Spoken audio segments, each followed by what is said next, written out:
lies. Lies, damned lies, and statistics. Modern India lives with three certainties: pressure that mounts, taxes that multiply, and trust that is betrayed.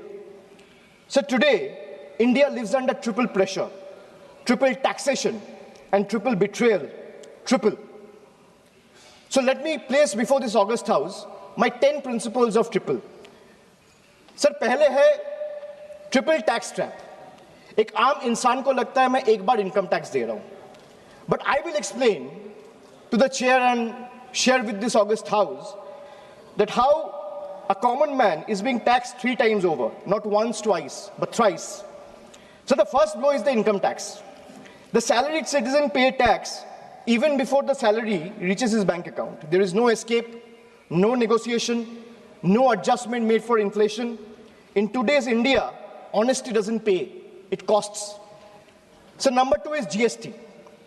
From the first biscuit with the morning tea to a school notebook, from sugar and spices in the kitchen to the electricity bills, from hospital expenses to medical expenses, from soap in the bathroom to the software at work, indirect taxes follows everywhere.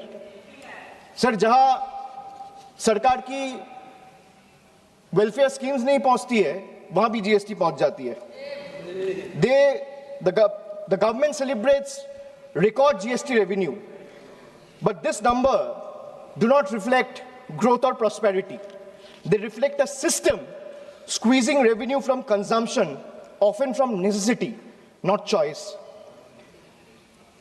So third tax is inflation, the most silent tax of all. The tax that rises without permission and collects without responsibility. It's a slow leak in the common man's wallet. For the middle class, inflation feels like the salary comes on time, but it doesn't last the month. The same grocery list costs more, the same school fees feel heavier, and the same electricity bill shocks more than even before. Nothing extra is being bought, yet money disappears faster. It quietly eats into savings meant for children's education, family travel, medical emergency, or old age. Sir, I come from an India that proudly calls itself a Vishwa Guru. And I also come from an India that is teaching the world how to extract triple tax out of a single citizen. So my triple number 2, triple pain of proving your existence. So let us be honest. Voting today is no longer considered enough. Having one's name on the electoral rolls for decades is no longer enough. Even service to the nation is no longer enough. You may be a decorated soldier, a Nobel laureate, a sitting High Court justice, or even a member of this august house, and still you have been asked to prove that you belong. This strikes the heart of Article 326 of the Constitution, which guarantees adult citizens the right to vote. Sir, in Bengal alone, 150 lives have been lost in the last couple of months, and nearly 1 crore people are today being treated as suspects. If electoral rolls are so unreliable that every citizen must continually reprove their legitimacy, then by that same logic, sir, the legitimacy of this very house, formed on the basis of this very electoral rolls, is itself questionable. Yes. So my triple number 3, and I'll talk of 3 betrayal. First betrayal is where the global crude oil prices crash. Indian citizen sees no benefit. Instead, the common man is generally offered ethanol mixed petrol at a premium, paying extra for a policy experiment he neither demanded nor benefits from. My second betrayal, the government boasts of bullet trains, which Akhilesh ji is also mentioned. While fancy trains make the headlines, only 4% of the network is safeguarded with Kavach, leaving ordinary travelers exposed to risk. Third betrayal. So the ordinary Indian doesn't ask for any miracle. They ask for clean air to breathe, clean water to drink, safe roads to return home, and affordable health care while life falters. Even these simple hopes remain uncertain. An ordinary citizen pays income tax to buy a vehicle.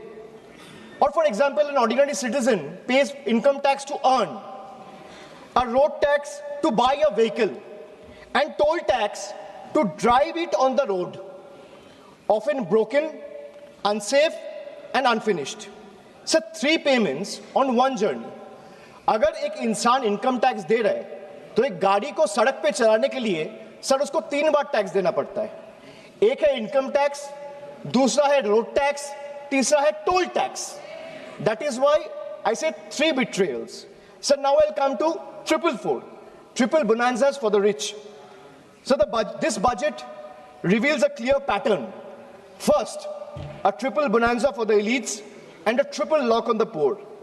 So top 10% of this country now corner 57% of nation's income and 65% of its wealth, while the bottom half survives on just 6.4%. In this economy, money earns money, but survival earns nothing. Second, so if you look at taxation and support, foreign cloud giants are handed tax holidays, while Indian MSME, the very backbone of employment, are left empty-handed. Sir, relief exists on paper, but in actual distress exists on the ground.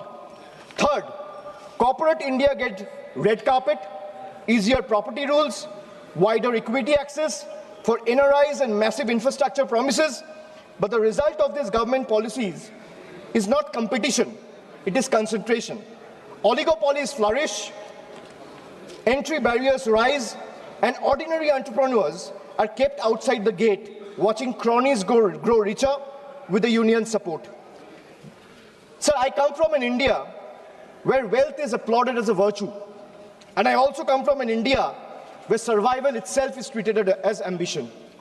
I come from an India where policy quietly opens the gates for the powerful. And I also come from an India that stand outside those gates with hands folded, backs bent, hearts heavy, and eyes raised, hoping that one day these gates will open for them too. Now my 555, farmers. So the budget completes a cycle of betrayal. Every day, nearly 30 farmers dies by suicide. Not because they failed, but because policy failed them. 5 years after the historic farmers' movement, which saw 700 lives lost, the union government has still refused to legalize MSP. Promises were made at protest sites, assurances were echoed in parliament, but delivery never followed. And now, adding salt to the injury, the government has now announced a trade deal with the United States that will open Indian markets to heavily subsidized American farm produce. The deal may benefit American farmers, but it will depress prices, destroy competitiveness, and further marginalize Indian farmers who struggle without MSP protection. So this is not a trade policy. This is an abandonment of our Annadata. Sir, I have a tweet right in front of me, which I want to show or place before you.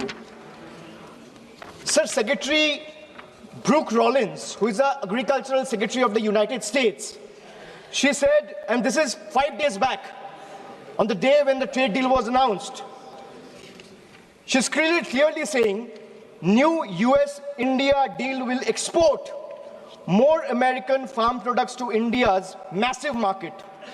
In 2024, America's agricultural trade deficit with India was 1.3 billion. India's growing population is an important market for American agricultural products, and today's deal will go a long way to reduce that deficit. So this is not my tweet. She clearly says, thank you, President of the United States, for once again delivering for our American farmers. If the government doesn't agree with a tweet, so where is the disapproval letter, or where is the communication that the government has sent in protest to the tweet that has been sent out 5 days back?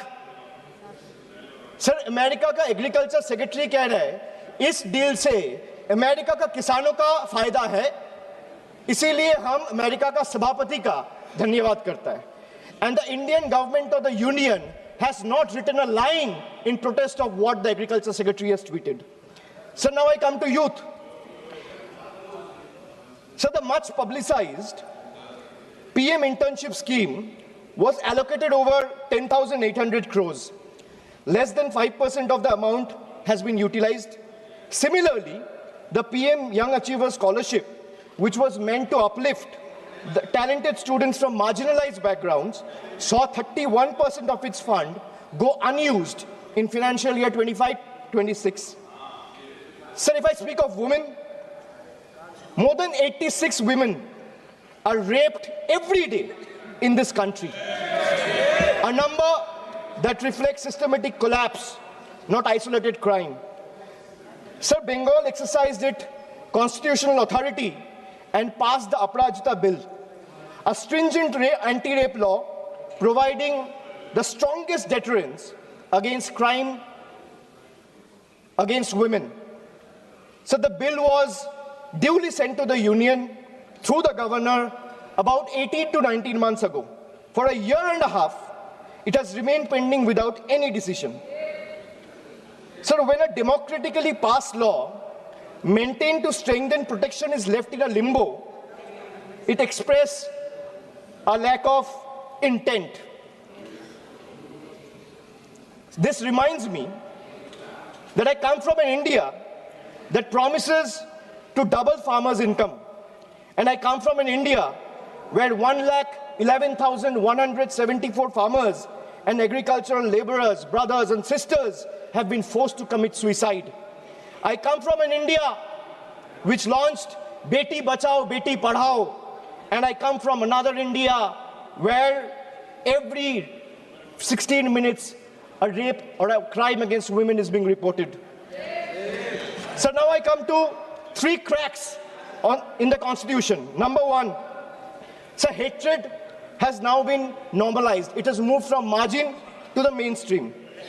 So if I talk about cases registered for promoting enmity between religious and social groups, the number of cases has doubled between 2021 and 2023. And this rise didn't happen in silence. It happened alongside political speeches, public rallies, and calculated dog whistles. When hate goes unpunished, it spreads. When it spreads, minorities pay the price. Second, hate is no longer whispered. It has become a broadcast. So our country has documented more than 1,300 hate speeches in a single year. When such volume of hate fills public space, the government refuses to act decisively, swiftly, then the message is clear, sir. Intimidation is tolerated and silence is the union's policy. Third, sir, the education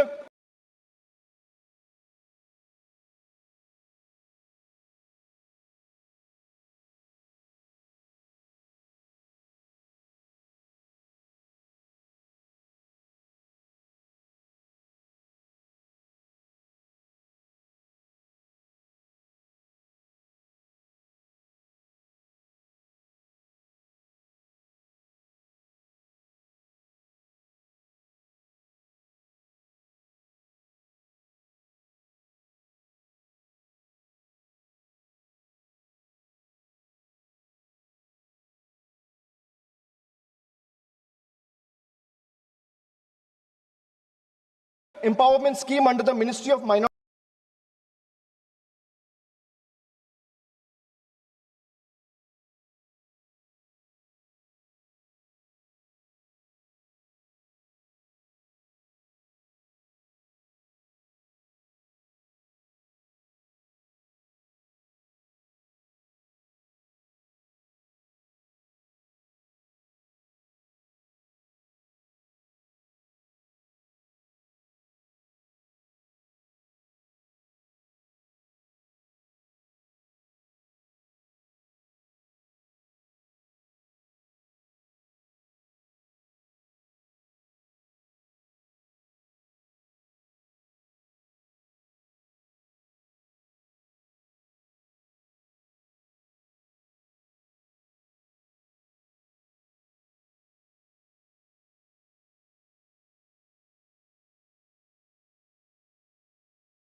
power and national assets are reduced to headlines and handover, the constitution is not broken in protest, it's torn apart. Sir, I come from an India where the Honorable Prime Minister says, na khaunga, na khane dunga. And I also come from an India where questioning the washing machine that gave reprieve to 23 of the 25 leaders who joined the BJP makes you the most corrupt one. So now I come to triple jumla on finances. Agriculture. So the budget waxes eloquent about coconut, cocoa, cashew, sandalwood, fisheries and AI advisories, but remains silent on MSP assurances, procurement expansion. There is no price stabilization fund, no diesel support, no fertilizer relief, and no electrical subsidy. This is diversification without security, and it leaves the majority of Indian farmers trapped in distress. Sir, even the PM Kisan scheme has been stuck at 6,000 rupees since December 2018. Despite soaring input costs and record diesel prices, sir, in actual, if we see, real terms, farmers are earning less each year. A rupee in 2018 is not a rupee in 2026. Sir, if I speak of healthcare, the government spends less than 0.26% of the GDP. And they might have questions on my source of information. If the need be, I will place all the sources before the table by 8 p.m. tonight. The government spends 0.26% of GDP on public health even today. The national health policy promised 2.5% of GDP. What we get instead is postponement, excuses, and under-allocation. In a country where illness is still the fastest road to poverty, this budget chooses flyover over first aid, optics over oxygen, and announcement over actual care. So if I speak of infrastructure, the smart city mission promised transformation in 100 cities with over 2 lakh crore. Yet a decade later, what we have is half-dug roads and half-built homes. Instead of finishing the job, this budget announces new economic regions. Sir, under the Jal Jeevan mission, funds were cut by 74%, forcing states to pick up the bill. In higher education, 55,000 crore is spent on management, but 2.68 crore on infrastructure, not even enough to build a world-class lab. So now I come to my 999, the triple truth trap. And what I mean by truth is, the accountability on the government, sir, primarily rests on 3 pillars. One is the RTI Act. But when I speak of transparency, it diluted the RTI Act by expanding personal information as a ground for refusal.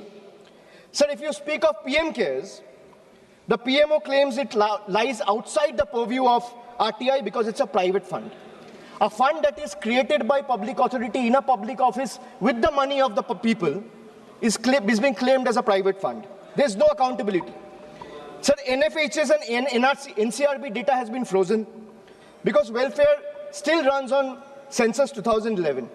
Sir, if I am to summarize the budget from the perspective of 3 stalwarts, B.R. Ambedkar warned us. What is the moral verdict of the budget? If we were to look at it from the perspective of Dr. Ambedkar, Gandhiji, or Swami Vivekananda, Dr. Ambedkar warned us that democracy is not just institutions. It is a constitutional morality.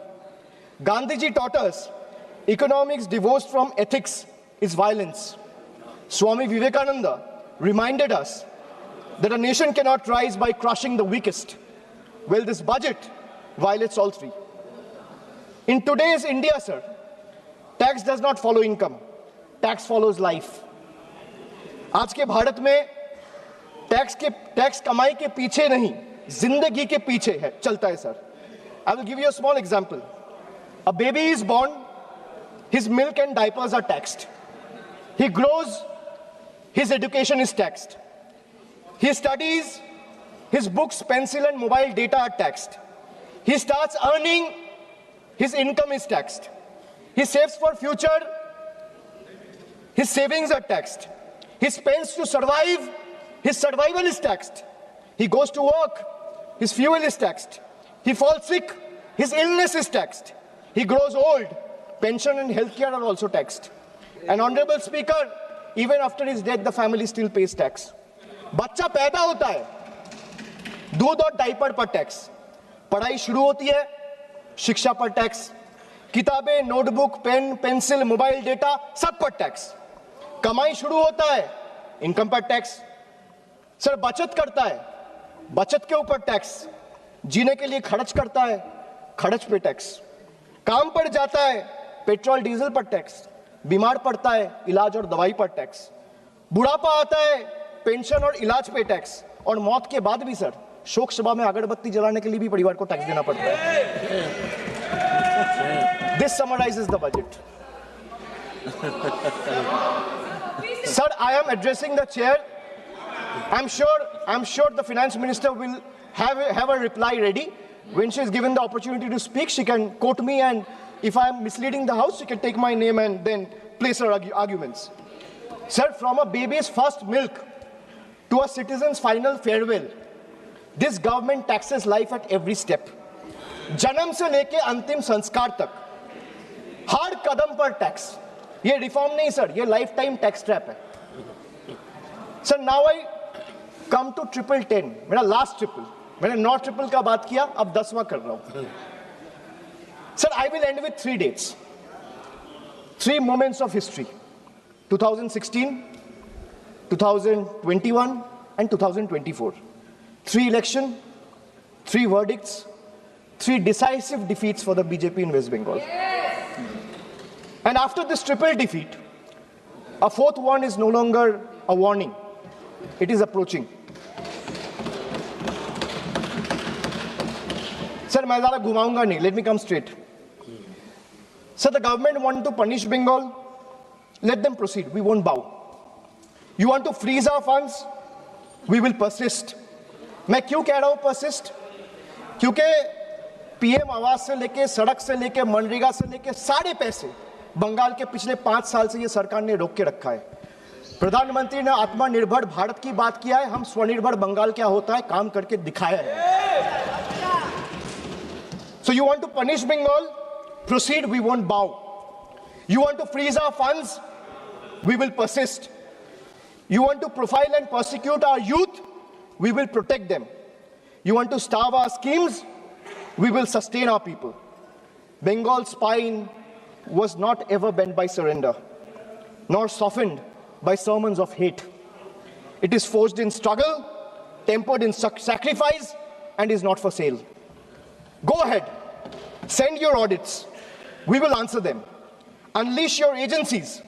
We will confront them. Delay our clearances. We will chronicle every day stolen, every stolen day. But remember this: files can be frozen, funds can be stalled, voices can be suppressed, but memories can't be erased. Yes. And when the people rise and the ballot breaks the silence, we will settle the final account. You will wear the mask of the union, we will raise the mirror of the people. And when truth looks back, power will bend and we'll have to blink first. So this reminds me again that I come from an India that celebrates labor as a backbone of the economy, the hands that build our highways, factories, ports, cities, this parliament. But I also represent an India where that very labor, when it travels from Bengal, is no longer seen as a labor, he's seen as a suspect. Punished for the language he speaks. I come from an India where Northeast is proudly called Ashtalakshmi. And I also come from an India where Manipur bled for 864 days and the Prime Minister found no time to visit.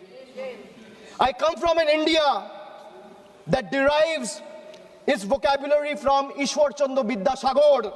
And I also come from an India where Vidyasagar's bust was vandalized by ruling party at the center. I come from an India where we worship Ma Durga as Supreme Shakti. And I also come from an India where Ma Durga's ancestry is questioned by BJP leaders. Sir, I really come from two India. And honestly, I'm tired of explaining this house which India I belong to. Because the truth are, they both exist. And until and unless we acknowledge the second one exists, we will never be able to be the first one we claim to be.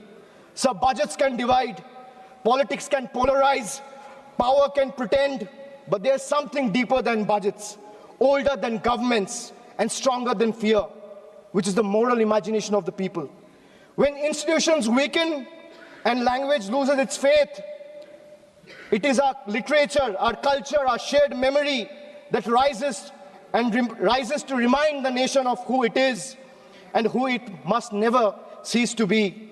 So I finally return to the Constitution. When you open the Constitution, it opens with the words, "We, the people of India." It's not a ceremonial phrase. It's a declaration of sovereignty. It's a reminder that power flows upward from the people, not the other way down. That governments may rule, but people remain the supreme. That sentence is not meant to be recited. It is meant to be lived. And as long as people remember it, no fear can last, no injustice can endure, and no republic can ever truly be taken away. And thus today, I do not end with slogans. I end with conscience, and I end with voice of Bengal. এই মৃত্যু উপত্যকা আমার দেশ না, এই জল্লাদের উল্লাস মঞ্চ আমার দেশ না, এই বিস্তীর্ণ শ্মশান আমার দেশ না, এই রক্তস্নাত কসাইখানা আমার দেশ না। আমি আমার দেশকে ফিরে কেড়ে নেব। জয় হিন্দ, জয় বাংলা।